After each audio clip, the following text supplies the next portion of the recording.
Buenas tardes, bienvenidos a esta segunda sesión de Cartagena Negra, que en su parte más pública, digo porque la privada de los clubes de lectura arranca a su propio horario, pues vamos a iniciar ahora con una mesa titulada La realidad del crimen. Ayer, quienes estuvieran aquí ya nos oirían hablar de que repudiamos un poco el anglicismo true crime y bueno, intentamos castellanizarlo todo lo posible. Así que a la hora de programar esta mesa decidimos titularla La realidad del crimen. Una mesa que va a conducir Ana Vallabriga y formada por tres personas tremendamente interesantes. He tenido el privilegio de comer hoy con los tres y he sentido que adelantaba esta charla unas horas, con lo cual lo que les espera va a ser apasionante. Al lado de Ana tenemos a Vicente Garrido, catedrático acreditado de Criminología en la Universidad de Valencia, una de las autoridades más reconocidas en el ámbito de la criminología violenta. Ha sido consultor de Naciones Unidas y ha asesorado en diversos casos a la policía y la Administración de Justicia. Entre sus libros, El rastro del asesino, Cara a cara con el psicópata, Los hijos tiranos, Asesinos múltiples. Bueno, y en el terreno de la ficción le conocemos también porque ha escrito varias novelas en colaboración con la autora Nieves Abarca.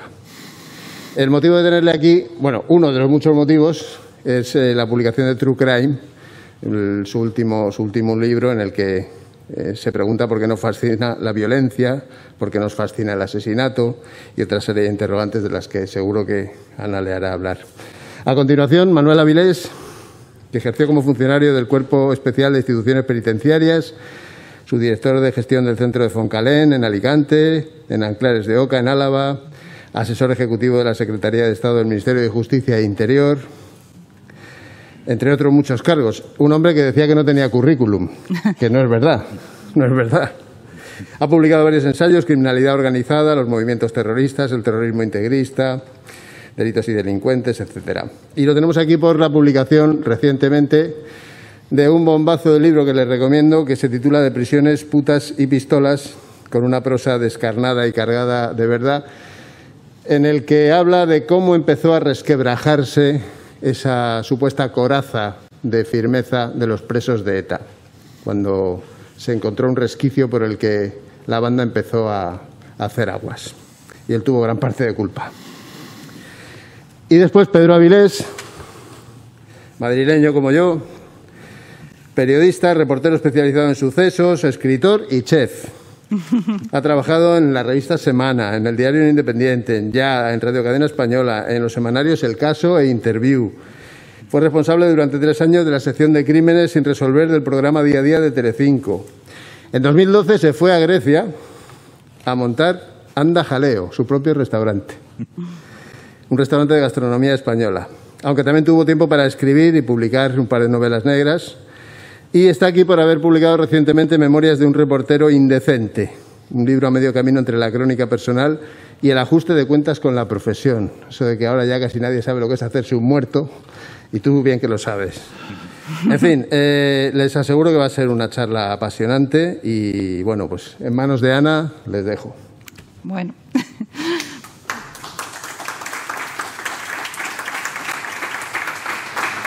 Bueno, yo en primer lugar quería dar las gracias a todos ustedes por estar aquí, a todos vosotros. Quería dar las gracias al Ayuntamiento de Cartagena por poder hacer posible estas jornadas. Por supuesto, a la gente, a los técnicos del Batel, que nos vuelven locos con los micros y con las pruebas y con todo, pero bueno, son los que hacen que todo funcione. Y también al equipo de Crea Visual, que son los que hacen posible que haya gente que nos esté viendo desde sus casas, a través del canal de YouTube. Y, por supuesto, a quien quiero dar las gracias es a estos 3 invitados, a estos 3 participantes en la mesa redonda, que yo les recomiendo que cuando termine la mesa se acerquen a Santos Ochoa y les echen un vistazo a los 3 libros que hay. Son 3 libros muy diferentes entre sí, que abordan, a mí lo del true crime tampoco me disgusta tanto, Antonio, es corto, desde puntos de vista muy diferentes. Bueno, yo quería, en primer lugar, tengo aquí a Vicente Garrido. Yo estudié psicología en la Universidad de Valencia, no tuve la suerte de poder tenerle como profesor, pero sí que es verdad que luego hice las prácticas en Burjasot, en el centro de menores, donde había un proyecto, un programa, aplicábamos un programa que era un programa de habilidades sociales para menores que habían cometido delitos sexuales y o violentos. Y yo te quería preguntar, Vicente, así un poco para entrar, si crees que ha cambiado el perfil de estos agresores, de estos jóvenes agresores, después de las noticias que hemos estado escuchando con las agresiones grupales, etcétera. ¿Ha habido un cambio o seguimos un poco...? ¿Con respecto a cuando tú estabas ahí? Sí, en el año 2000. No creo que sea... Es verdad que esas noticias son muy llamativas, pero claro, una noticia llamativa no significa que sea representativa de la realidad, ¿no? Nosotros sabemos que las noticias siempre seleccionan aquellos temas que son dramáticamente interesantes. Entonces, las noticias nunca representan la realidad del crimen. Por ejemplo, si yo digo aquí mismo, y si tengo algún estudiante, supongo que esto me lo habrá oído o escuchado, si yo digo, por ejemplo, que los delincuentes sexuales reinciden un 15 o un 20%, cuando los delincuentes contra la propiedad reinciden un 70%, la gente se va a quedar extrañada, porque desde siempre he pensado que los delincuentes sexuales reinciden.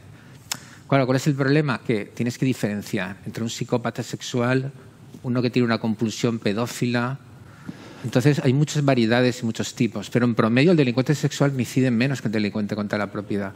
Entonces, hablando en general, yo no diría que ha cambiado, porque siempre han existido violaciones grupales. Lo que ocurre es que era un pedazo de una noticia. Ahora no, ahora una violación grupal es un gran acontecimiento. Lo que ha cambiado es la forma de informar sobre ello. El ejemplo más típico lo tienes en el caso de los homicidios de mujeres. Ahora cada homicidio de mujer es un acontecimiento. Hace 15 años era un trozo de una columna en un periódico. Y eso que hace 15 años había el doble de homicidios de mujeres que ahora. Porque en el año 2000 había como 80, 90 mujeres. Es decir, que hemos ido disminuyendo. Lo cual significa que está muy bien, porque ahora, por ejemplo, 50 mujeres nos parece intolerable, pero hace 15 años 100 mujeres, entre comillas, lo veíamos bien. Entiéndeme en qué sentido, porque no había ese... ¿Qué significa? Significa que la sociedad va cambiando su sensibilidad y felizmente a mejor, porque cada vez consideramos inaceptables que determinados comportamientos hace unos años eran, entre comillas, por supuesto no estoy diciendo que hace 15 años esto se viera bien, pero de alguna manera la sociedad tenía un índice de permisividad mayor. ¿Qué ocurre? Que creo que es una buena cosa de las sociedades democráticas y instaladas en lo que es el proyecto de una Europa cultural y cada vez más acorde con los derechos humanos, ser cada vez más exigente y más intolerable con la violencia. De tal manera que comentaba con mis contertulios en la comida que igual dentro de 200 años la gente nos ve como salvajes. ¿Sabes a lo que me refiero? Que mirando el pasado 200 años atrás digo, ¿será posible que la gente se mataba por eso? Es decir, que no, yo no creo que realmente haya cambiado mucho. Lo que ha cambiado es que ahora, quiero decirte, ahora mismo una paliza por motivos racistas u homófobos es todo un acontecimiento.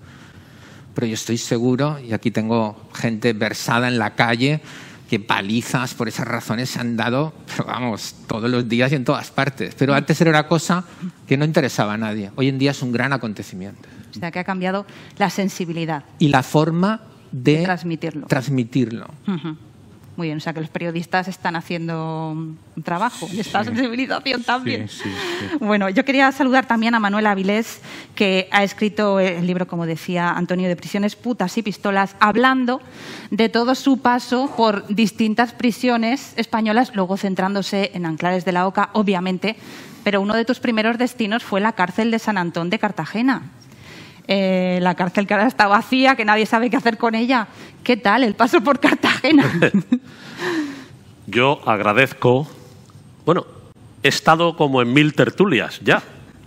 Y siempre la gente se quita la mascarilla. Pero bueno, aquí ya vi que ayer estamos con mascarilla y hoy también, de lo cual me alegro. A mí la mascarilla me favorece. Y me encanta estar en Cartagena porque...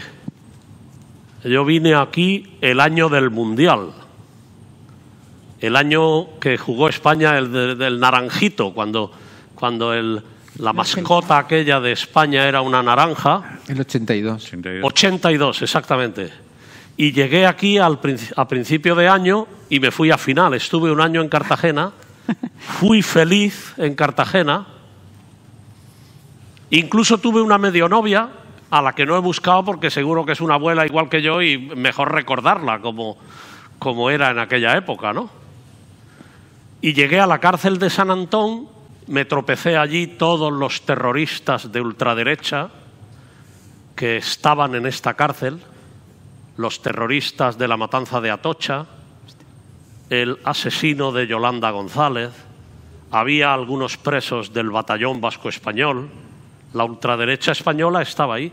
Esta mañana me he dedicado, le pregunté a Francisco y a Antonio, oye, ¿hay algún acto esta mañana? Porque quiero dedicarme a ver la cárcel de San Antón, que está medio derruida y medio destrozada, pero me apetecía, me rejuvenecía el aparecer por allí. Como ha dicho Ana, el motivo de venir es el libro de prisiones, putas y pistolas, que es un libro sin un gramo de ficción. Todo lo que pongo, las 300 páginas del libro, son 300 páginas de realidad. No es mi vida. Muchos me han preguntado, ¿es tu vida? No, que va a ser mi vida. Mi vida es bastante más amplia. Y ahí cuento fundamentalmente unos años en Nanclares de la Oca, prisión que dirigí, como he dirigido el psiquiátrico de Alicante, como he dirigido Valencia, y la última, donde ya dije, ya me voy, ya está bien, ya me voy, Palma de Mallorca. Bueno, pues, ¿qué fue lo que pasó allí? Antonio Asunción, que fue director general de instituciones penitenciarias, secretario de Estado y luego ministro, me dijo, tú das el perfil para una cosa que queremos hacer. Dije yo, pero yo el perfil, ¿qué perfil doy? Nada, nos interesas y tal. Total, que al final me lió y me mandó a Nanclares. Y en Nanclares se estaba gestando, o se empezó a gestar allí, con un servidor como director y como Antonio Asunción como director de toda la orquesta, la llamada Vía Nanclares. A mí me ha enfadado mucho, creo que aquí hay algunos periodistas, me ha enfadado mucho que tanta gente se quiera adjudicar la Vía Nanclares cuando la Vía Nanclares, una vía esencial para luchar contra la banda terrorista ETA, la inventó, la puso en marcha y la solidificó Antonio Asunción Hernández, no otro. No fue Aznar, no fue Zapatero, no fue Rajoy, no fue Pedro Sánchez, no fue nadie, no fue nadie, fue Antonio Asunción. Lo diga quien lo diga, y lo afirmo no porque me considere en posesión de la verdad, sino porque yo estaba allí. Entonces, este libro de prisiones, putas y pistolas es un título a lo mejor un poco efectista y el meollo está en el subtítulo, el desmantelamiento de ETA en la cárcel. Yo me he tirado 40 años en la cárcel.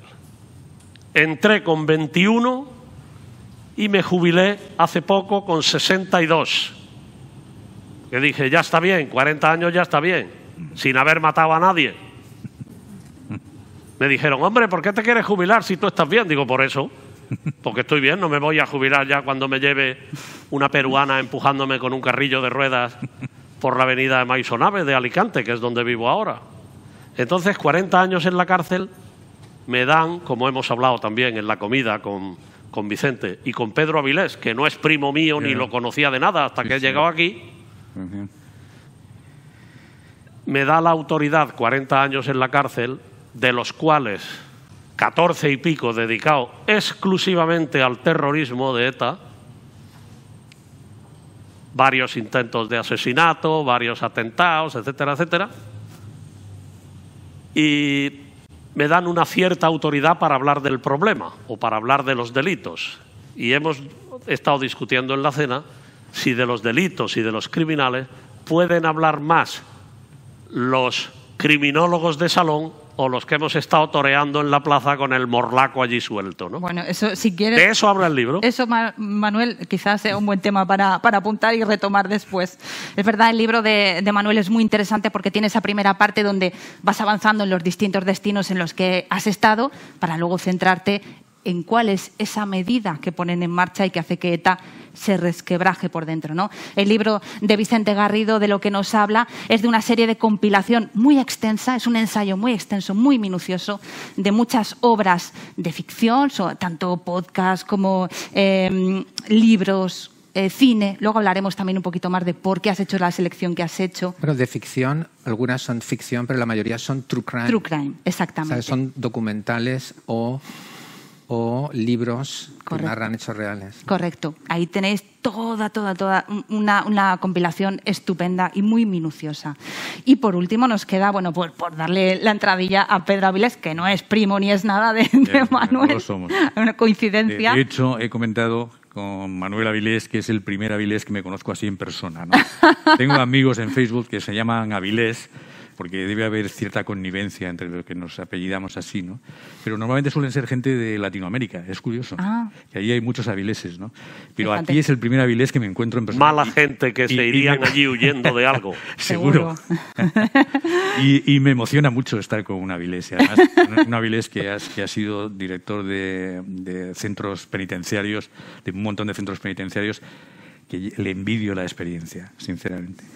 Pues, bueno, como decía Pedro, él es periodista, ha ejercido durante muchísimo tiempo, como bien ha dicho Antonio, desde el caso Interview, o sea, has estado en todas las importantes. Y el libro que ha publicado es Memorias de un reportero indecente. Y ahí lo que hace es una compilación de distintos casos que tú has ido viendo, pero yo noto que el tono que impera es un tono de añoranza. Y tengo la sensación de que tú expresas que el oficio se ha desvirtuado y yo te pregunto a qué se debe este cambio. Bueno, yo creo, y ya vamos a empezar por la parte triste de la historia, que el periodismo, yo pienso, no creo que tan radicalmente, que el periodismo que hemos conocido desde finales del siglo XIX, con las diferencias que ha habido históricas, hasta finales del siglo XX, no tiene nada que ver con lo que se está haciendo ahora, en absoluto. Creo que el periodismo, tal como lo hicimos en esa época, está muerto. ¿Por qué? Porque nosotros el tipo de periodismo que hacíamos estaba muy relacionado, porque nos enseñaron a eso, estudiamos así en la facultad y luego lo poníamos en práctica, por ejemplo, en cosas tan sencillas como es contrastar las noticias. Ahora mismo ya nadie contrasta las noticias, porque lo que prima es la inmediatez. Los responsables de los medios lo que hacen es, tienes esta historia, vamos a publicarla. No, da igual que se confirme que es cierta o que no, y la acabamos de ver hace poco, ahora mismo, un ejemplo con este chico homosexual que denunció que había sido víctima de una agresión y que después el chico dijo que no, que había sido por propia voluntad, que se dejó tatuar el trasero con la palabra maricón, ¿no? Que yo hago una paréntesis, pero es una palabra muy larga, ¿no?, para tatuarla así fácilmente. Sí, exactamente. Tienes que estar muy calmado para eso. Y entonces, ¿qué ocurre? Que eso se publica y se impregna a la sociedad de ese tipo de noticias así y que todo el mundo terminamos creyendo, ¿no? En la época en la que yo era periodista, ese tipo de cosas se contrastaban antes de publicarlas. Claro, que vivíamos en otra época distinta en la que no existía Internet. Y con Internet la inmediatez es brutal. De hecho, todos los periódicos que conocemos, los clásicos, El País, el Mundo, todos los periódicos que hay en Internet, se actualizan varias veces al día. Eso era impensable antes. Un periódico, y de hecho los periódicos en papel, solo se actualizan una vez cada 24 horas. Es así. Yo, además, he trabajado en medios que eran semanarios. Lo que interesa aquí a la gente es que yo he sido periodista de sucesos, primero 3 años en el caso, los 3 últimos años de vida del caso, y luego durante otros 10 años más, 10, 11, 12 años más en la revista Interview, haciendo sucesos también, porque ya veníamos con la especialidad del caso, ¿no? Un compañero y yo, que veníamos del caso, fuimos los que hacíamos los muertos en el caso. Y ha muerto por semana. ¿Qué significa? Que teníamos una semana para poder hacer un reportaje. Nosotros. Igual en el caso que en Interview. Durante esa semana nosotros hablábamos con todo el mundo en un suceso. Hablábamos con los familiares de las víctimas y hablábamos con los familiares de los culpables y estaban detenidos, ¿no? ¿Por qué? Por eso, por contrastar, porque no nos valía solo con la versión de las familias de las víctimas, ¿no? Uno tiende normalmente a ser empático con las familias de las víctimas y efectivamente es lo que tenemos que ser, ¿no? Porque han eliminado a un familiar suyo. Yo sostengo que también los homicidas también tienen un drama encima y sus familias más, ¿no? Más incluso. Y Margarita Landi, que no sé si la recordaréis por aquí como una periodista de sucesos, solía decir una cosa, y es que el muerto no siempre es el bueno. Y es verdad. Es decir, ella decía, hay gente que merece que la maten. Me parece demasiado radical, ¿no? Porque lo de matar es terrible, ¿no? Pero sí es cierto que el hecho de que nosotros contrastásemos la noticia nos propiciaba ese punto de vista de contraste, ¿no? Esencialmente. Y eso ya está muerto ya, efectivamente. Esta es la parte triste de la historia, ¿no? Y luego la parte divertida del libro es que yo cuento en Memorias de un reportero indecente una serie de anécdotas de cómo trabajábamos los periodistas de sucesos entonces. Es un ajuste de cuentas porque yo aquí cuento, y no me duelen prendas en contarlo, los trucos que utilizábamos con la gente para engañarles, auténticamente. Que éramos empáticos también. Nosotros hablábamos con los familiares de las víctimas horas.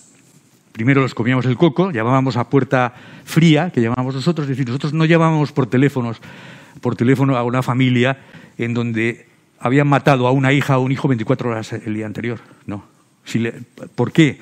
Porque si les llamabas por teléfono te podían decir que sí, que te recibían, pero en cuanto llegaras al día siguiente podían haber cambiado de opinión y eso no nos interesaba a nosotros, no por una técnica protocolaria de reporteros. Llamábamos a puerta caliente y éramos muy empáticos con la gente. La primera reacción de la gente era decirles que nos fuéramos, pero nosotros no nos íbamos, claro. Permanecíamos ahí en la puerta, hablábamos con mucha calma con las familias, diciéndoles, y era verdad, que si estábamos allí es para investigar qué narices había pasado con su familiar, y la única mentirijilla que mi compañero le gustaba de decir es estamos haciendo esto para que hechos así no se produzcan, ¿no? Y eso es una mentirijilla porque es imposible que estos hechos se puedan impedir publicando las noticias, ¿no? Pero bueno, éramos muy empáticos con la gente, tanto que nosotros nos metían a sus mesas camillas y hablábamos con ellos durante horas. Y les dejábamos hablar. La gente víctima, que es familia de víctimas de violencia, de homicidios y demás, normalmente, cuando ha pasado esto recientemente, tienen necesidad de hablar si alguien les escucha, porque lo necesitan, es verdad. Y nosotros dejábamos hablar a la gente, mucho, mucho. En ese dejar hablar a la gente, lo que estábamos es sacando datos de todo tipo que nos interesaban para escribir el reportaje. Y ya acabo ya. Los reportajes que hacíamos eran completos, absolutamente completos, con el punto de vista de las familias, desde lo que sentían hasta por qué se pudieron producir esos hechos, hasta las familias de los culpables. Aparte, habíamos hablado con la policía, que teníamos muchos contactos con ellos, con la Guardia Civil, con grupos de la Guardia Civil y de homicidios de la policía, y nos contaban las historias. Hablábamos con el forense siempre que era pertinente, y si contábamos que a un tipo le habían metido 60 puñaladas, era cierto, porque el forense nos había dicho, sí, mira, 1, 2, 3, 4, 5, 6, con el cadáver delante. ¿Sabes? Era verdad. No mentíamos. Bueno, decíamos que vamos a hablar de True Crime y el True Crime es un género narrativo que se caracteriza por la investigación y la reconstrucción de crímenes reales, ya sea de forma documental o ficcionada. ¿Para qué sirve el True Crime? Tú en el libro, Vicente, apuntas algunas... Sí, bueno, una primera cuestión que yo creo que es importante destacar es que el True Crime actual, a diferencia de lo que era más habitual hace unos años, se caracteriza porque tiene una enorme diversidad y una enorme riqueza.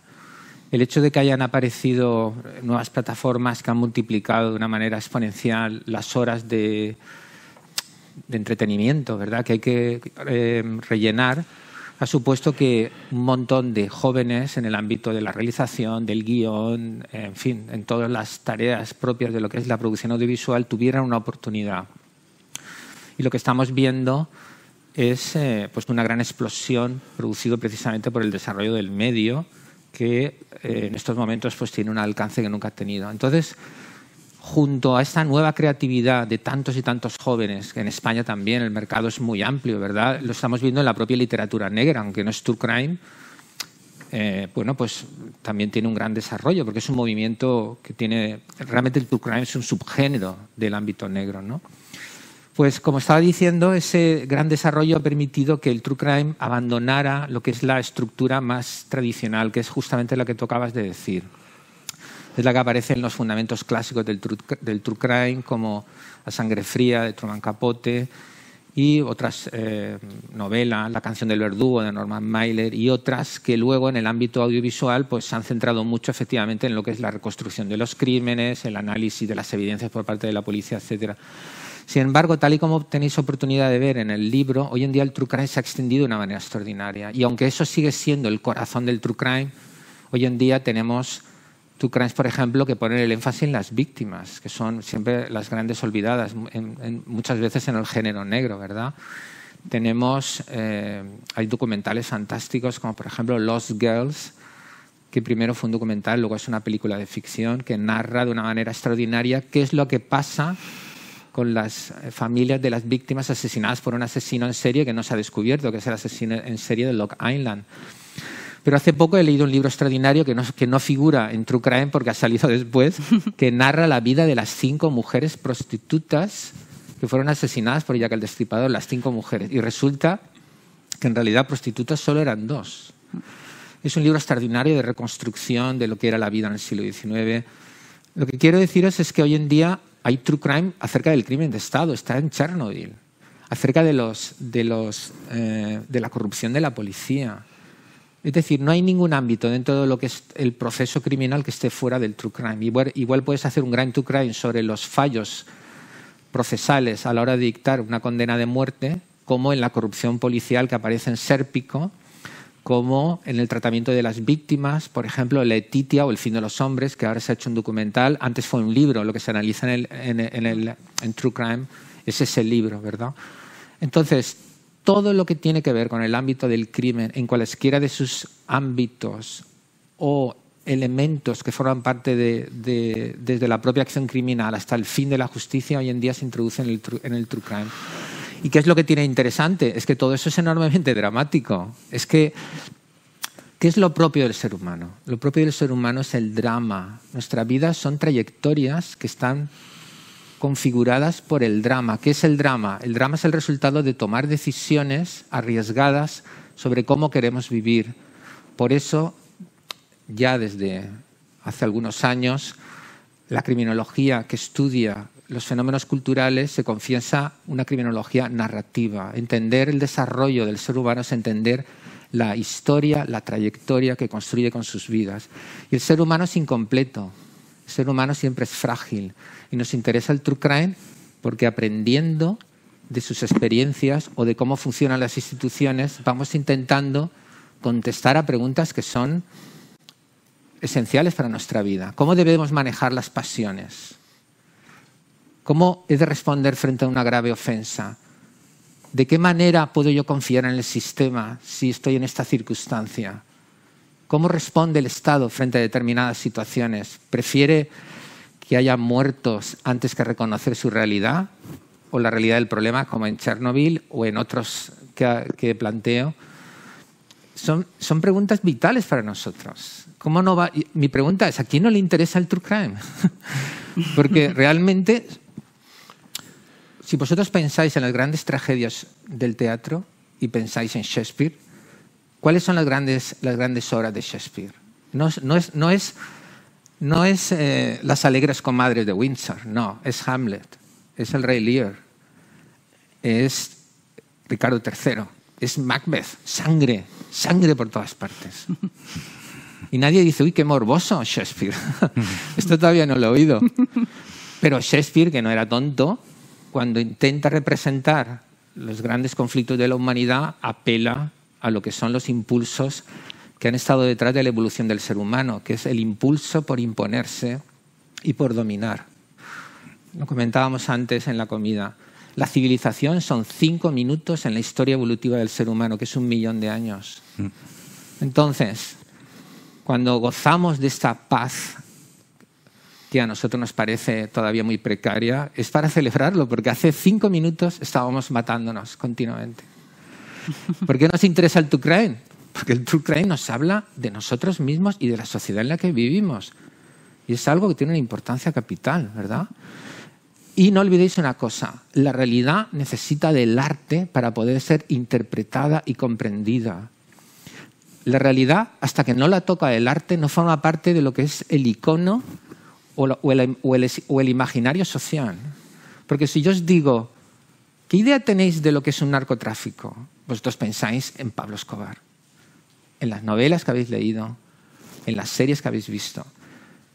Si hubiera hecho esta pregunta a gente un poco más mayor, todavía tú estás en la parte más joven, y le hubiera dicho, ¿qué idea tienes tú? Si se lo hubiera preguntado a los hábiles, ¿qué idea tienes tú de un mafioso? Me hubieran dicho, El Padrino.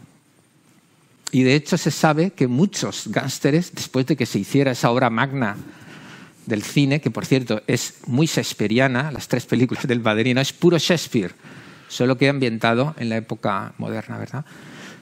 Quizá vosotros desconozcáis que mucha gente que se dedicaba al gangsterismo empezaba a actuar como Marlon Brando en El Padrino o como Al Pacino, porque el arte se nutre de la realidad, pero al mismo tiempo proyecta una imagen que la propia realidad asume y corrige. Por eso, Jack el Destripador mata en 1888, pero en 1886 Stevenson publica Jekyll y Hyde, y cuando mata al Destripador, la gente dice, es Hyde. Hyde ha salido del libro y ha tomado forma real en las calles de Londres. Y cuando se publica Drácula, 9 años después, Drácula no es sino Jack el Destripador con un fondo vampírico. Y muchas de las personas que empiezan a actuar tienen referentes literarios.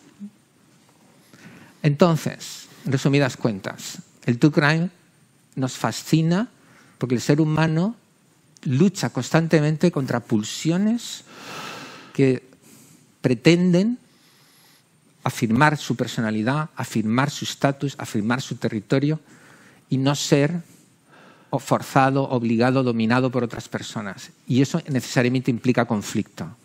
Y el conflicto es la esencia del True Crime.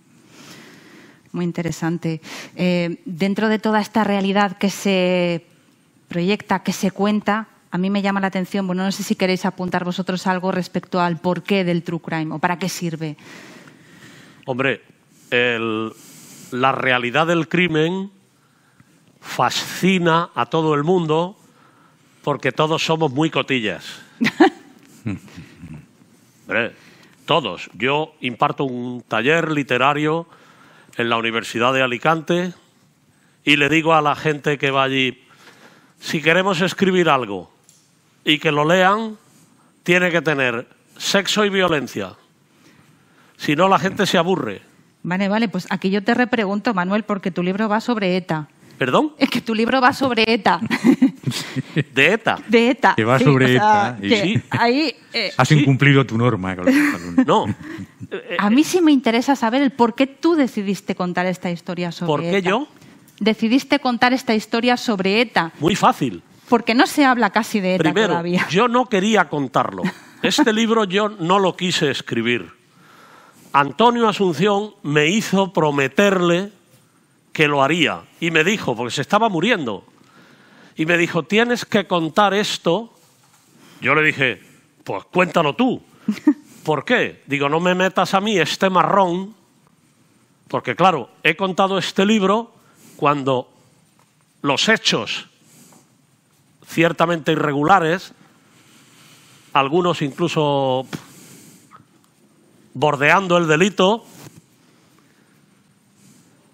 ya habían prescrito. Si no, no lo habría contado. El otro día presenté el libro en Alicante y lo presentaron 3 jueces y dicen, este tío sabe lo que está escribiendo porque ha mirado bien los plazos de prescripción.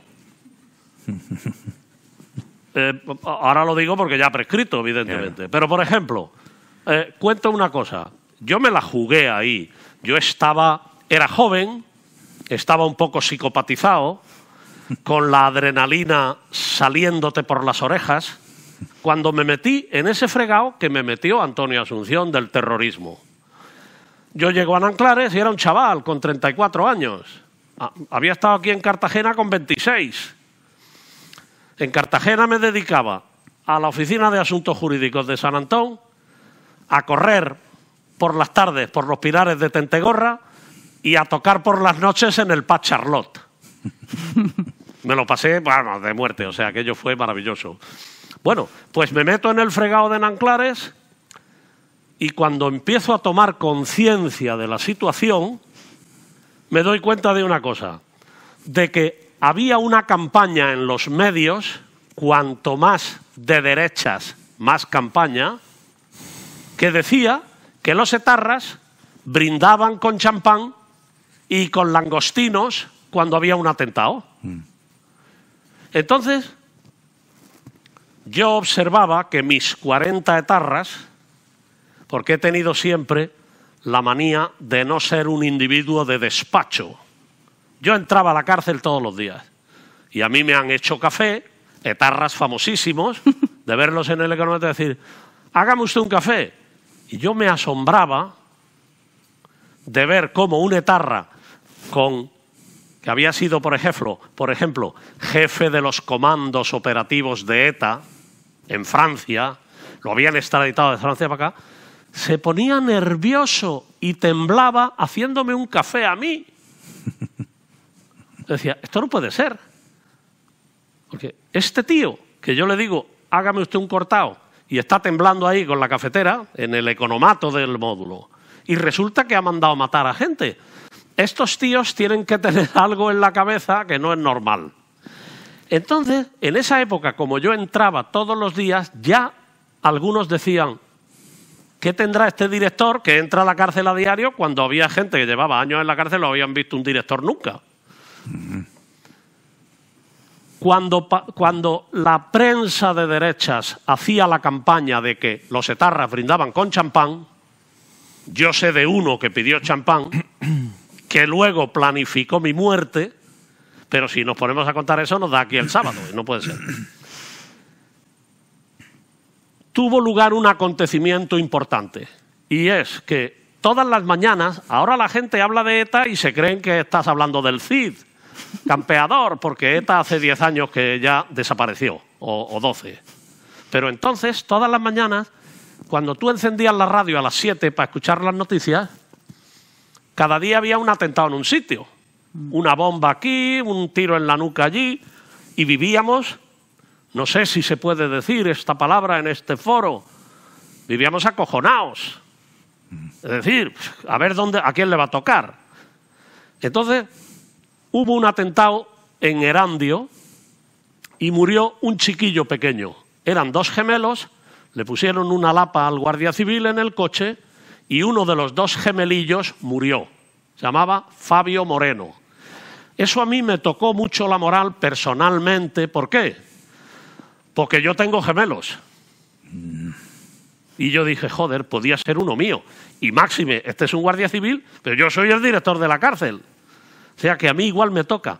A raíz de eso, yo le dije a mis gemelos, que eran entonces niños de 9, 10 años, vosotros a mí no me conocéis.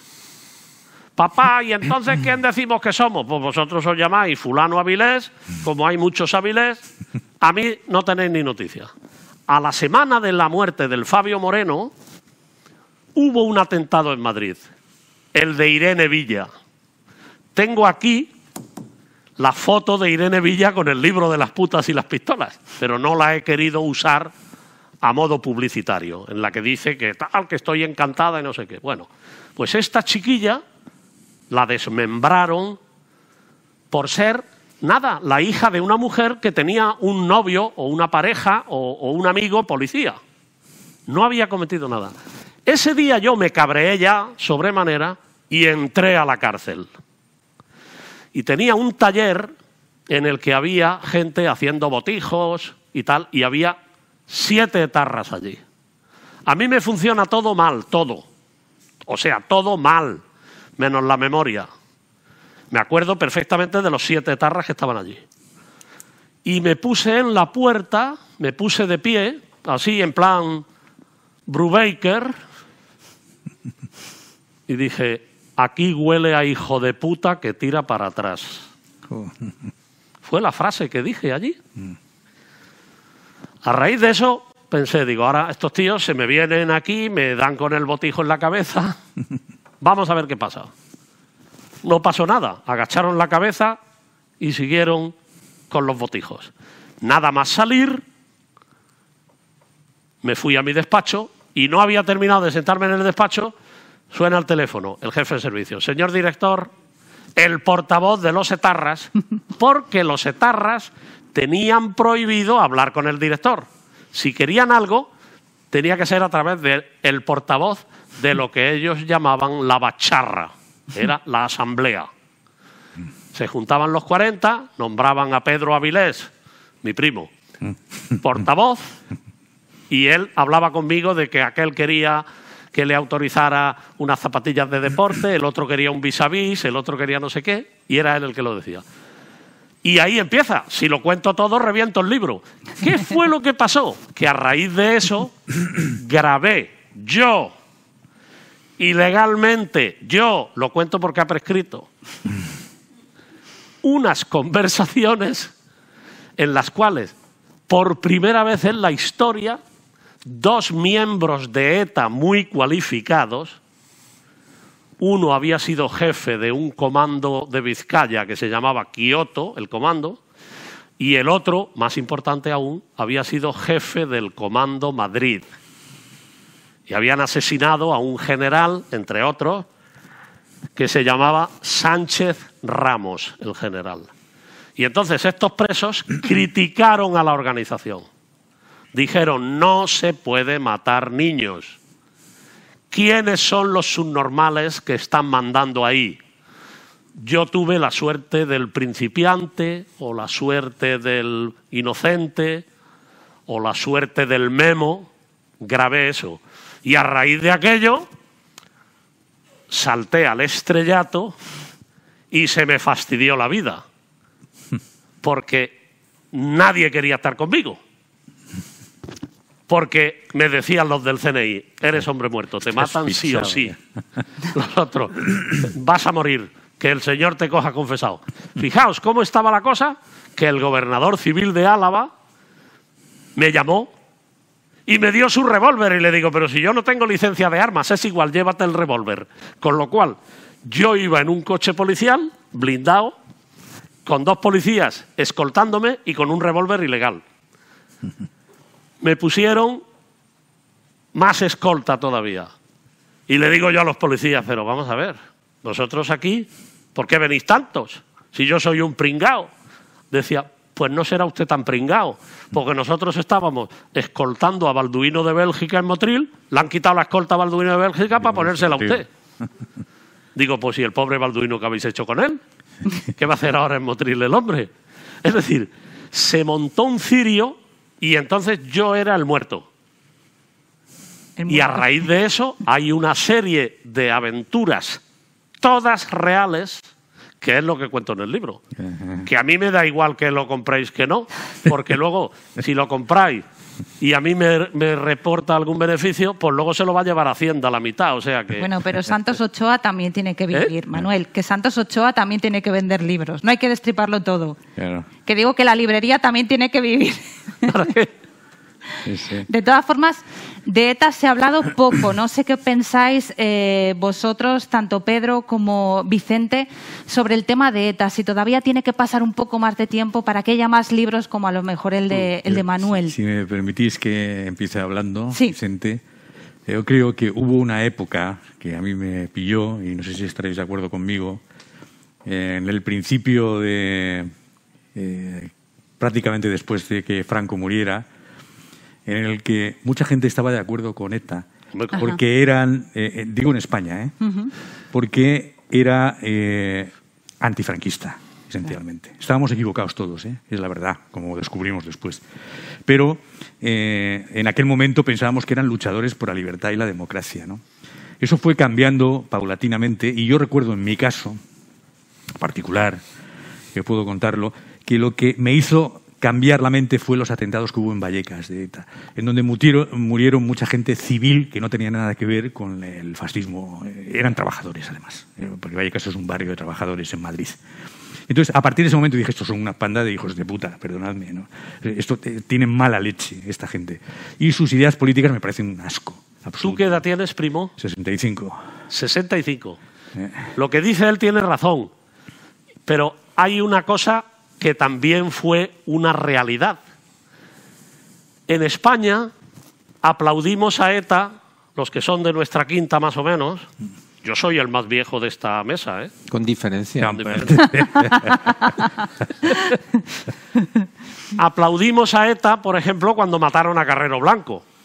Muchos socialistas, muchos comunistas dijeron, cierto. ETA nos va a liberar de la dictadura.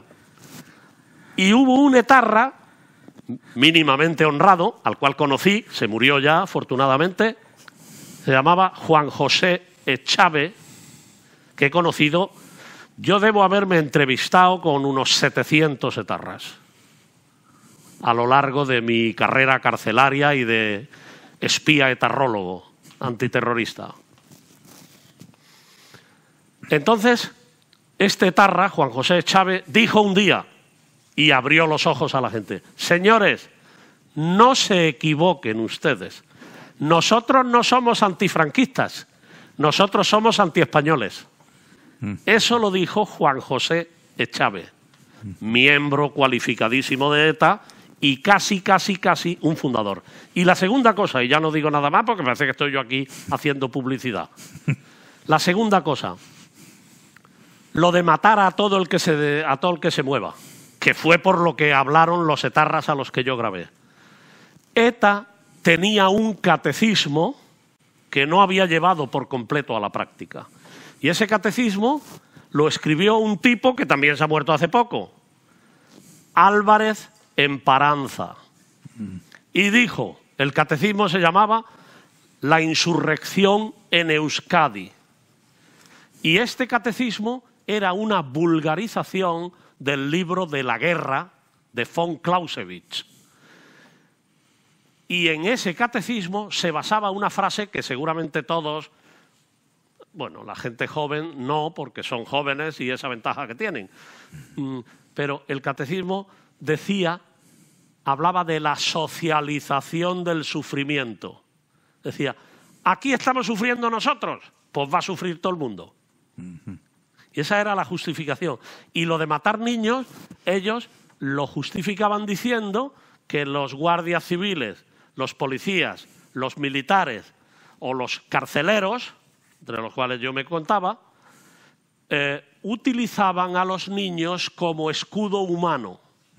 Y por eso decían que no había que pararse en el tema niños. Y que en todas las guerras hay víctimas colaterales. Muy bien. Bueno, y si se puede retomar otra vez el tema de por qué nos interesa el true crime. Sí. Yo diría que porque, como decía Rojas Marcos, era un psiquiatra norteamericano muy conocido, no sé si sigue vivo, no tengo ni idea, pero en su momento le explicó que los seres humanos somos morbosos por naturaleza. Por eso nos interesan tanto los sucesos y nos interesan tanto las muertes.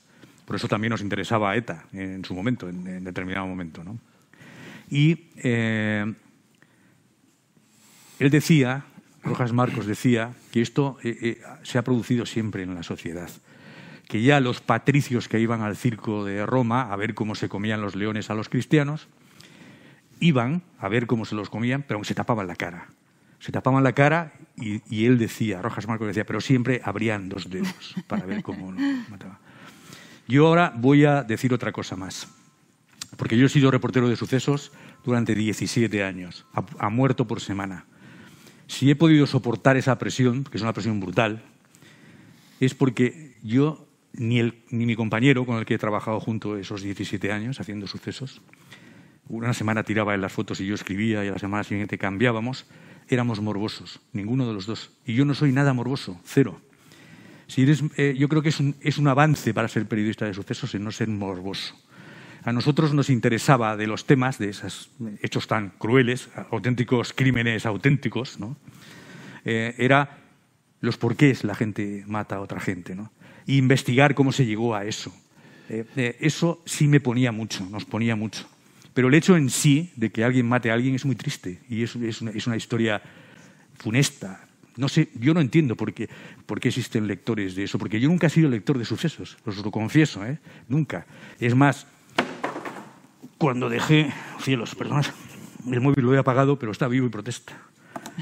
Cuando dejé de hacer sucesos, cuando lo dejé, os puedo confesar que no soy amigo de leer sucesos, no me gusta leer sucesos, no me ha gustado nunca. Y cuando era profesional los leía porque no nos quedaba más remedio. Es decir, en Interview o en El Caso nos nutríamos de las agencias de prensa y de los periódicos regionales, ¿no?, que contaban las noticias. Entonces ahí, ya os digo que éramos semanales, leíamos lo que publicaba, si el tema había sido en Galicia, La Voz de Galicia y los periódicos gallegos y los periódicos nacionales, y leíamos el suceso.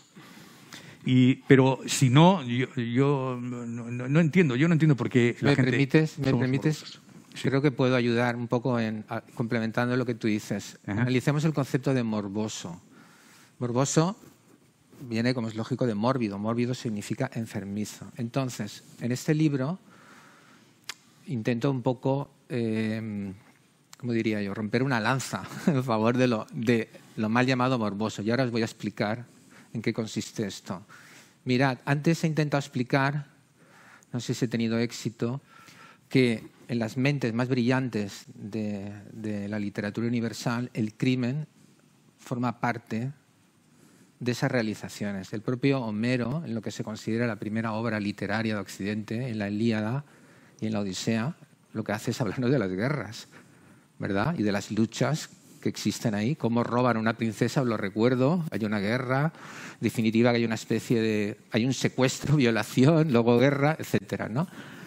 La pregunta ¿es esto casual?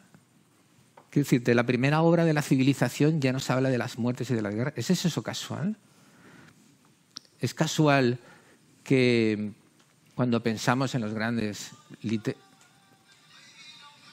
Qué buena esa canción, esa la he bailado yo un montón de veces. En otra época, ¿eh? En otra época. ¿Es casual que las grandes cumbres de la literatura tengan muertos? Pensad en Dostoyevsky.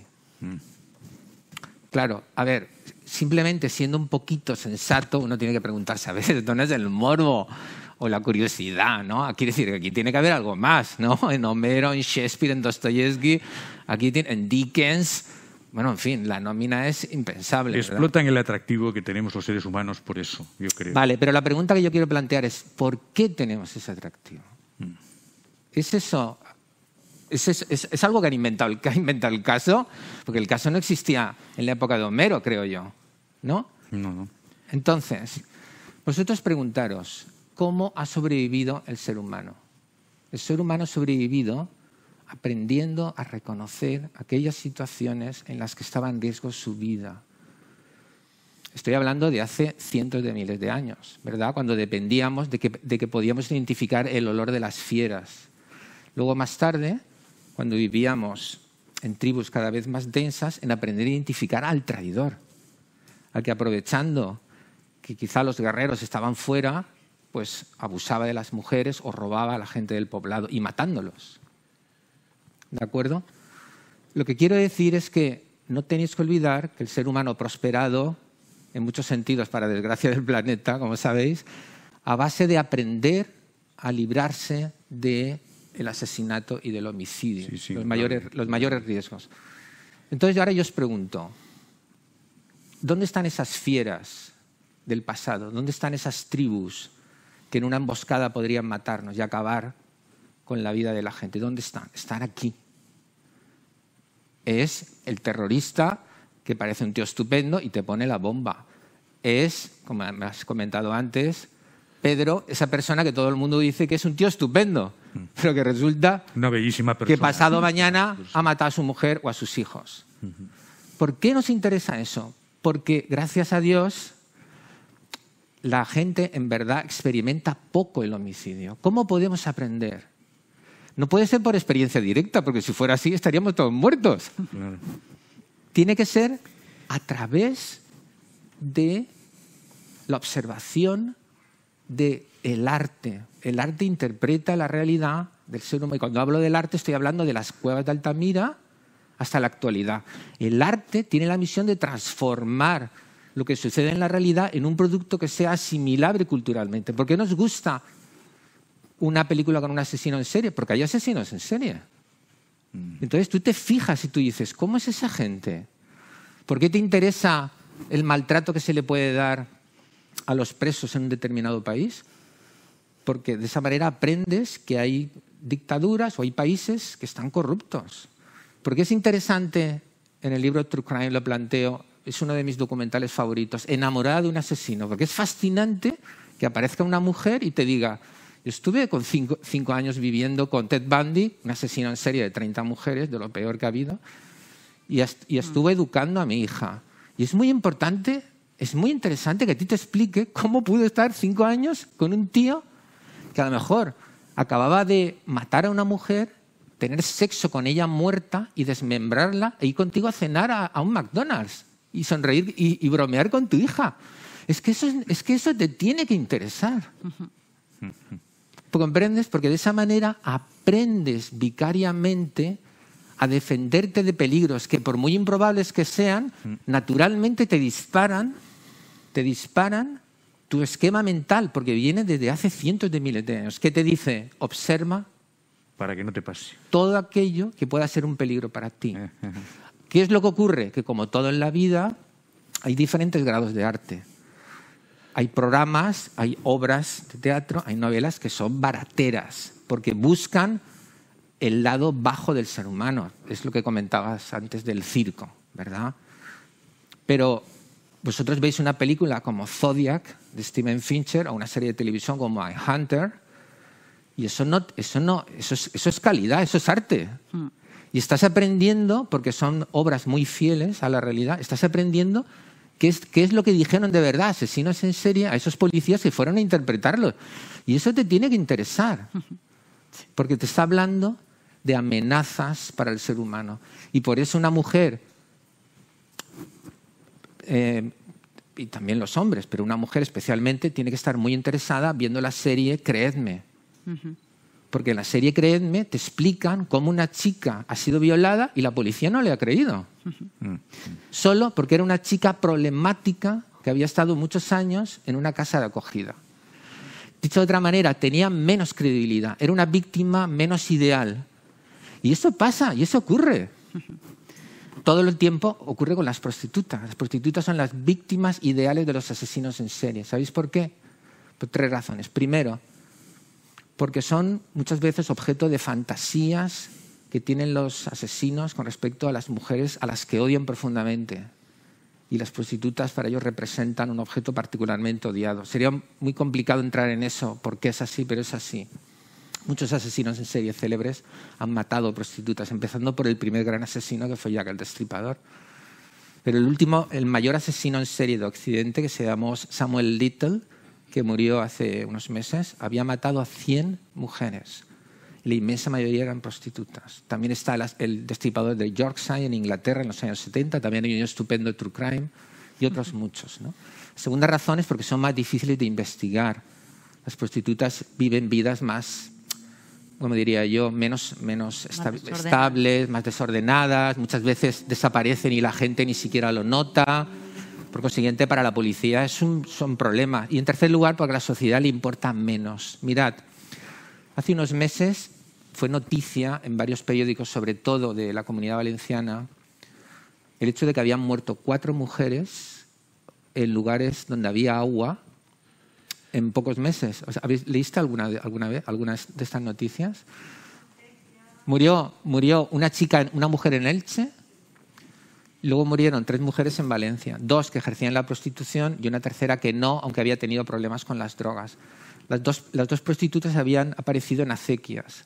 La chica que no era prostituta, pero es que no recuerdo los nombres ni las iniciales, pero que digamos que había tenido problemas con las drogas, también apareció en una acequia. Y la mujer de Elche, que era una funcionaria, me parece que era del ayuntamiento o funcionaria judicial, creo, apareció también en una zona donde digamos, era un paseo que terminaba también en una especie de cauce fluvial, ¿no? ¿dónde está la alarma social? ¿Dónde está la alarma social? Si esas chicas hubieran sido Margarita Beatriz Belloso, alumno de cuarto de Derecho de la Universidad Complutense de Madrid, si hubiera sido tal, hubiera habido una presión enorme. ¿De acuerdo? Pero son dos prostitutas y una chica poco relevante. Compararlo esto con Diana Kerr y otros muchos casos. Entonces, no sé por qué decía esto. Sí. Bueno. Vale, estaba comentando que el ser humano tiene sus formas de entender la realidad y en el True Crime lo que nos enseñan son problemas y lacras que hay ahí, que son muy importantes. Por eso antes he explicado que todo eso nos interesa. Yo creo que ha quedado muy claro. Me gustaría también, Vicente, perdona que te... No, yo he terminado. Porque me gustaría también que la gente os preguntara si tenéis alguna duda. Os tienen aquí, es fantástico que os puedan preguntar si tenéis alguna pregunta que hacer. Podemos dar paso a un par de preguntas, como mucho, yo creo. Vamos un poco justos de tiempo. Si no, has adelantado ya, pero lanzo la pregunta, hilando con lo que tú has dicho, Vicente. ¿Qué debe tener un crimen para que sea interesante escribir sobre él? Pedro, tú que has hecho tantas crónicas, sí. ¿Qué tiene que tener un crimen para que...? Nosotros hablábamos, cuando hacíamos reportajes cada semana, había veces que nos encontrábamos con 2 o 3 crímenes, ¿no? Entonces teníamos que elegir entre cuál hacíamos. Y nosotros elegíamos siempre lo que nosotros llamábamos el crimen con más colorín. ¿Con más colorín? Con más colorín. Es decir, ¿qué te voy a decir? Si, por ejemplo, teníamos el crimen de alguien que había matado a su vecino por unas lindes de tierra en León, teníamos otro crimen en el que un tipo había matado a su mujer, en lo que llamábamos entonces crímenes pasionales, que ahora se llaman crímenes machistas, pero en aquella época decíamos un crimen pasional. No está tan equivocado el término de decir que es un crimen pasional. Y teníamos el caso de un fulano que había tirado a sus 3 hijos por la ventana en Vigo y luego se había tirado él, siendo invidentes, para vengarse de la mujer. Nos íbamos a por el tema de los 3 chiquillos que había tirado por la ventana, que es el que más colorín tenía, ¿no? Cuanto más llamativo es un crimen, en cómo se produce, nos interesa más a todos. Es decir, nos interesa menos el hecho de que un agricultor mate a otro porque se le ha metido medio metro en sus tierras, ¿no? Con un tractor, le ha metido una rueda. Eso nos interesa menos. Pero sí nos interesa mucho el crimen de Alcácer, por ejemplo, ¿no? En el que 2 fulanos, delincuentes, cutres, muy malos, son capaces de violar a 3 niñas y hacer las barbaridades que hicieron con ellas, que está registrado en ese sumario, un sumario que ha sido manipulado hasta la saciedad por especuladores que ni eran periodistas, ni eran criminólogos, ni tenían nada que ver con la investigación de los hechos reales, ¿no? Pero que vendían mucho en televisión, y las televisiones han sido culpables de darles pábulo a este tipo de gente, ¿no? ¿Por qué? Ahí hago yo una crítica sobre nuestro oficio. Por ejemplo, citando el tema de Alcácer, en determinado momento, el Mississippi, si recordáis ese programa de Pepe Navarro en Telecinco, llevaba a Juan Ignacio Blanco y a Fernando García, los padres de la niña, porque estaban contando cosas terribles sobre el crimen, que si había gente importante, que si no sé qué tal. Bueno, os voy a decir, en aquella época las televisiones tenían una media de audiencia del 21%, el 22%, se la iban repartiendo entre Antena 3, Televisión Española y Telecinco, ¿no? Se la iban repartiendo la audiencia. Ahora ya las audiencias están mucho más repartidas, ¿no? Unos tienen un 3, un 4, un 5, se la van. Pero en aquella época no. ¿Qué significaba un punto de audiencia en una televisión? Millones de pesetas en publicidad. Entonces, ¿qué pasa? Si el Mississippi tenía un 21%, un 18% de audiencia, mete a Fernando García con Juan Ignacio Blanco en aquel momento contando las cosas que contaba, y la audiencia sube a un 40%, como sucedía, Pepe Navarro dice, tráelos todos los días a contar lo que tenga. Me es indiferente lo que vayan a contar, ¿vale?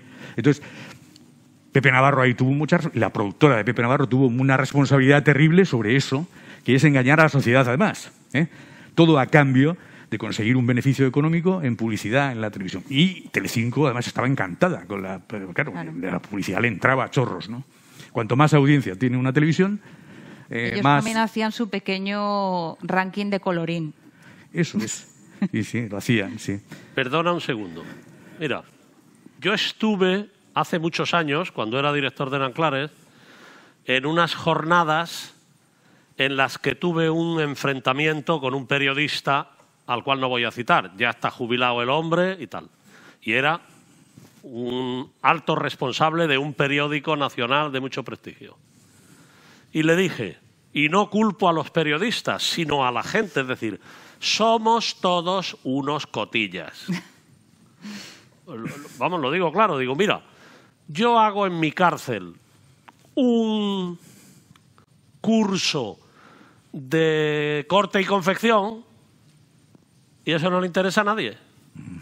Mañana dices sangre y lágrimas y sexo duro tras las paredes de la cárcel. Digo, y vais todos allí como moscas. Yo lo he visto, yo lo he visto. Es decir, vamos a hacer tal cosa, no va nadie. Mañana ponen en libertad al narco no sé qué, 40 cámaras en la puerta. ¿Por qué? Pues somos muy cotillas. ¿Por qué la televisión monta un pollo con que si fulano y mengana se han acostado? Pero eso ¿a quién le interesa? Al cotilleo. Y ahora, si mañana vamos a la televisión y decimos vamos a dar aquí un curso de escritura de True Crime, pues baja la audiencia, no tiene publicidad y tienen que quitar el programa. Y lo digo con conocimiento de causa. Cuando pasó lo que yo cuento en ese libro de Nanclares, 30 años después de que pasara, a mí me llamaron 400.000 personas. Oiga, que esto vale mucho. ¿Cuándo lo contamos? No tengo nada que contar, no sé qué me está usted preguntando. Yo me hago el tonto de manera natural, o sea, no me cuesta ningún trabajo. ¿Y por qué lo pedían? Porque lo que a la gente le interesaba. Tú llamas a un periódico y dices, oye, que voy a escribir un libro sobre el arte de la conversación entre seres humanos. No te hacen ni caso. Oye, que te voy a contar una historia de la violación del noble fulanito con la no sé quién. Y vienen todos. El ser humano es esencialmente violento. Algo así he creído entender en el discurso de Vicente. Es decir, si nos hemos estado matando toda la vida. Hobbes tenía razón, el hombre es un lobo para el hombre. A mí me hace gracia cuando íbamos a misa, yo hace mucho que no voy, pero yo iba a misa allí en mi pueblo, en el colegio con los curas, y cuando decían oración de los fieles, siempre salía uno que decía que se acaben las guerras en el mundo. Y yo le decía, pero tú eres imbécil, si la historia del mundo es la historia de las guerras. No había nada más que guerras toda la vida. ¿Por qué? Por las mujeres, por el agua, por las carreteras, por los caminos, por los trigos, por las cosechas, por el puerto, por tener acceso al mar, por tener acceso a tal. ¿Por qué? Porque el hombre tiene eso que se llama afán de poder. Y dentro del afán de poder está el imponerse al otro. Y es el germen de toda la violencia. Y luego, si a eso unes que todos somos bastante cotillas, ya tenemos el true crime. Lo de cotillas nos ha Ana, perdona, ya que hablamos de curiosidad más que de cotilleo, aquí hay una pregunta. Sí. Hola, buenas tardes. No, como quieras. Además, es eso, es cotilleo y es morbo, porque mi pregunta iba sobre todo hacia Vicente. El true crime imita la sociedad. La sociedad... Perdón, ¿quién me hace la pregunta? Aquí, al fondo, Ay. en el gallinero. Está bien, estar llenos, ¿no? Y estar arriba en el gallinero. Decía, la sociedad inspira el true crime, al fin y al cabo. El arte le devuelve esa influencia a la sociedad. Y ahora aquí va el morbo. Y resulta que ahora mismo tenemos a un niño de 13 años que quería descubrir si era capaz de matar, y a una niña de 14 en Galicia gravemente, no sé si está en la UCI, en cuidados intensivos. Es algo que, de hecho, está ahora mismo en prensa. ¿Qué responsabilidad le volvemos a dar al arte a la hora de educar o impartir o devolver a la sociedad ese efecto? ¿El arte te refieres en cuanto a este caso en concreto? En este caso, Es que bueno, no cualquiera. conozco- Todo el arte impacta en la sociedad, o debe, si no, no es arte. Claro, pero es que es una pregunta que yo no creo que... Es que no creo que te la pueda contestar nadie, porque está claro que los productos culturales influyen sobre el ser humano, ¿verdad? Hay gente que ha matado porque se ha visto inspirado, por ejemplo, por la película de Oliver Stone, Asesinatos Natos. ¿Sabéis qué película es? Aunque sois muy jóvenes, Born Criminals. Asesinos Natos se llamaba, ¿verdad? Y quiero decirte que... Pero bueno, aunque pueda haber efectos colaterales del arte que puedan ser negativos, pues es inevitable, ¿verdad? Porque vamos a prohibir la filosofía porque los nazis tomaran conceptos importantes de la obra de Nietzsche. No sé, ya con Sherlock Holmes, fijaros que son, entre comillas, ingenuas las historias.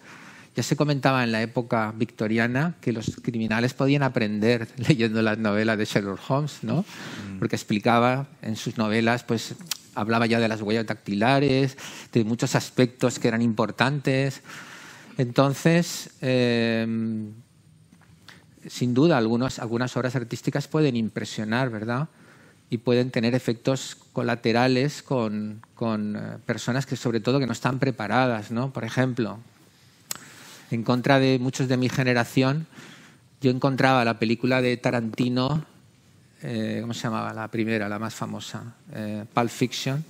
A mí me desagradaba mucho moralmente. ¿Por qué? Porque ahí la gente se tenía que divertir viendo matar a la gente, ¿no? O sea, Tarantino hizo de lo que era el asesinato psicopático un motivo de diversión. Sin embargo, la película tuvo el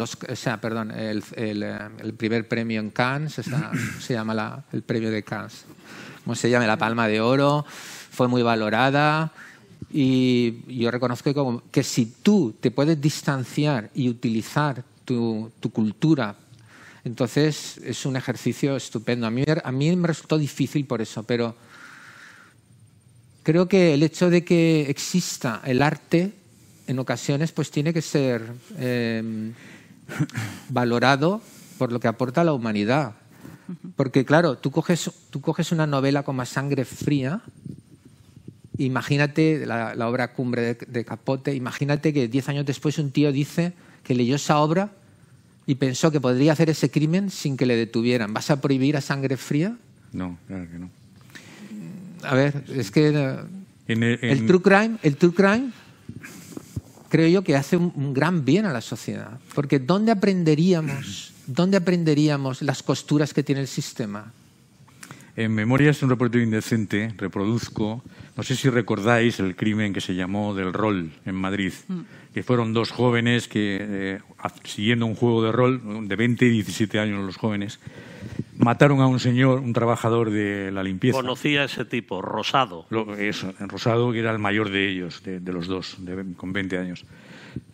Entonces la policía nos pasó, ya estamos nosotros bregados como periodistas de sucesos, nos pasó, los de homicidios de Madrid, dijeron, leer esto, que le hemos pillado el diario que escribió este Rosado, contando el crimen en detalle. Nosotros lo publicamos en Interview. Cuando nosotros leímos eso, es bastante extenso, la descripción que hace de cómo matan a ese hombre. Cuando nosotros lo leímos aquello, nos puso los pelos de punta y estábamos ya muy de vuelta de haber visto barbaridades, ¿no? Porque además la policía nos dijo, bajo vuestra responsabilidad, es fuerte. Joder que sí es fuerte. Nosotros avisamos a los lectores en Interview de que era realmente terrible, ¿no?, lo que estaba contando. Y en el libro reproduzco literalmente, es el único caso en donde advierto también al lector que bajo su propia responsabilidad, porque es terrible la descripción que hace este Antonio Rosado del crimen. Cuenta cómo mataron a ese hombre, cómo no se les moría. Por citaros un tema morboso, terrible, cuenta cómo le cortaron el cuello y como no moría, le metió la mano al hombre todavía vivo y le agarró la columna vertebral a través de aquí de atrás. Barbaridades auténticas, ¿no? Entonces, para terminar con este tema, yo cuento en el libro que lo primero que aprendes cuando eres periodista de sucesos es que hay gente mala. pero que la mayoría de la gente no lo es. Y que si no es así, no sería noticia los sucesos. Es decir, los sucesos es algo que te llama mucho la atención, porque se salen de lo común. Lo común es que la gente seamos buena y que no matemos. Bueno, somos malos y podemos hacer daño a otra gente y tal, pero no asesinamos, no vamos matando por ahí, ¿no? De habitual. De todas maneras, yo creo, Pedro, que es importante separar lo que es el true crime como producto artístico de lo que es la crónica de sucesos, que es digamos que es un género periodístico, que son dos cosas diferentes. La crónica de sucesos aspira a transmitir al lector una información veraz de un hecho. Y luego hay una forma, supongo que vosotros eso lo tenéis muy claro como profesionales, luego hay una forma mejor o peor, más, como tú dices, morbosa o insana, como tú quieras llamarle, de... Pero, por ejemplo, perdona, Vicente, los reportajes que publicábamos en el caso eran true crime puro y duro, con un componente un poco literario de novela negra que le aplicamos. Porque teníamos por escribir 7, 8 páginas, 12 páginas. Bueno, un tema, te puedo hacer una pregunta, Vicente, que tú, vamos como a ir terminando ya. El tema es que está aquí, ¿no? Está en ebullición, Totalmente. Perdona, Vicente, tú como catedrático creo que conoces el caso. Yo fui director del psiquiátrico de Alicante. Me tocó, entre otros muchos puestos cómodos, que he tenido siempre cómodos en la administración, el terrorismo... Bueno, pues como director del psiquiátrico de Alicante, has dicho tú lo de la información veraz y honesta. Y yo te digo, ¿no es más veraz que dicen el dicho de que la realidad no te estropee una buena portada? Sí, o algo similar. Es un dicho en periodismo, eso que se ha dicho. Porque siempre, ¿no? yo tuve... Pero eso sucede mucho ahora. Yo tuve Manuel. preso durante un montón de años al que llamaban... Me van a dar un capón, ¿eh? El arropiero. Sí, el famoso. Madre pero yo mía. quería... Firmé su libertad. Y le atribuían no sé cuántos crímenes y ese 50, señor 60... nunca fue juzgado. Sí. Cuando yo firmé la libertad de ese hombre que llevaba 20 y tantos años en un psiquiátrico, tenía un expediente así, 4 folios. Madre mía.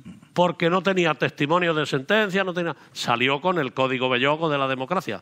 Cuando se puso en la calle a gente que llevaba internado, ni se sabía los años y nunca lo habían juzgado. Se murió a los 2 meses porque con la colilla de un cigarro encendía otro. Pero le atribuían crímenes. Y con esto de lo que has citado, que no te estropee un reportaje. Es que esto es fundamental porque tiene que ver con el concepto de la sesión de hoy. Es decir, el true crime implica una elaboración artística de un producto criminal y en ese sentido es diferente. No mejor ni peor, pero es diferente de lo que es la crónica periodista, que es un género periodístico de sucesos. Es el true crime puro y duro. Es decir, yo creo que si le metes arte a ese tipo de cosas, lo estás desvirtuando ya un poco, ¿no? Es decir, el true crime es true crime, el crimen es terrible y es terrible siempre. Precisamente gracias al arte resaltas lo que no puedes ver. Precisamente lo resaltas gracias al arte. Pero resaltas inventos. Yo creo que aquí, Pedro, lanzamos ya un poco la pregunta a la gente para que se la lleve a casa ahora que tenga la tertulia, cervecita y tal, y yo creo que da mucho de sí. Os animo, ya no da tiempo a conclusiones más. Hemos terminado además en conflicto. Total, ¿no? Es el final soñado en todo true crime. Ahora nos peleamos tú y yo. Sucesos. Ya no sé si en un true crime, pero crónica de sucesos es posible. Les animo a que vayan a Santos Ochoa, echen un vistazo a estos 3 libros que de verdad les recomiendo. Ya han visto la categoría que tienen los autores. A que hablen con ellos, que les firmen el libro y puedan seguir debatiendo todo lo que queda de tarde. Tenemos que pasar a lo siguiente. Y que Francisco nos invite otra vez el año que viene a disfrutar de Cartagena. Ya les he avisado al principio que la cosa prometía, ¿eh? Pues imagínense esto en privado, comiendo, solo 4 o 5 en una mesa, lo que ha sido. Así que démosles un aplauso porque a los 4 se lo merecen.